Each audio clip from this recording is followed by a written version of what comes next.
And we go now to Angela Morabito, spokesperson for the Defense of Freedom Institute and former press secretary for the Department of Education. Angela, welcome back. Always great to see you. As Owen just reported, the U.S. Conference of Catholic Bishops is among the groups speaking out against the White House's Title IX proposals. What parts of the measure do you think are particularly worrying for the faithful? Well, Tracy, it's great to see you as well, but I wish I had better news to share because the U.S. Conference of Catholic Bishops is exactly right. There is a lot that is problematic about this Title IX proposed rule, starting with the fact that the Biden administration wants to redefine the word sex and instead make it gender identity. They're trying to change the definition of the word. Their proposed rule also strips away some really important due process protections for all students, and it would require schools to step in when a student or staff member is refusing to use someone's preferred pronoun repeatedly.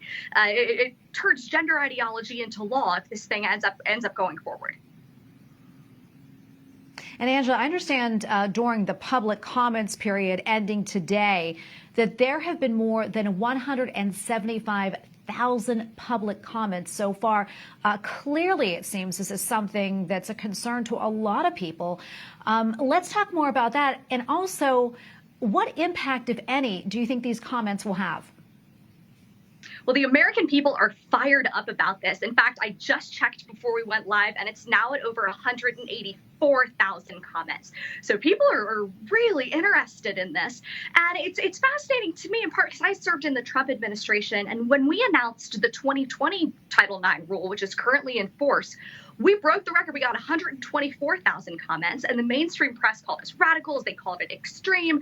They called it a bunch of names I will not repeat on television. But this thing was just everywhere. And now that record has been shattered by the Biden and Cardona rule, and the mainstream press seemingly has nothing to say about it. But the American public sees what's in this rule, and they are having none of it. And to answer the second part of your question, the department is required by law to consider the comments that it receives. So when your comment gets sent to the Department of Education, they have to take a look at it, and they have to address these comments in the preamble to the final rule.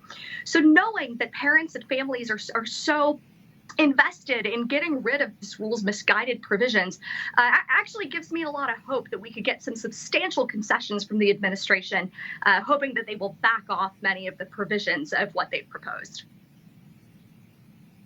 And Angela, we have probably about a minute or so left, but I know there's a case that you have been following about a teacher in Ireland who recently was suspended for language that he used in the classroom. Can you tell us more about that and why you say this sort of case could soon happen here? Again, it's tremendously sad. There's a teacher in Ireland who was suspended when he repeatedly questioned a policy that would have required school staff to use students' preferred names and pronouns. He said that violated his right to religious freedom, though he's, of course, abroad in Ireland.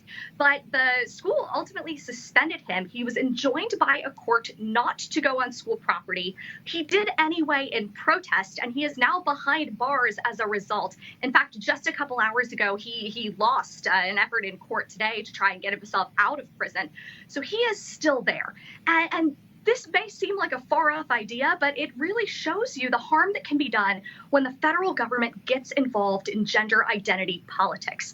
I think this is a horrifying example of just why small government is so important and why the federal government really should have no role in things like names and pronouns. Well, Angela, we're going to leave it right there. Thank you so much, as always, for weighing in. Always appreciate your insights. Thank you so much, Tracy.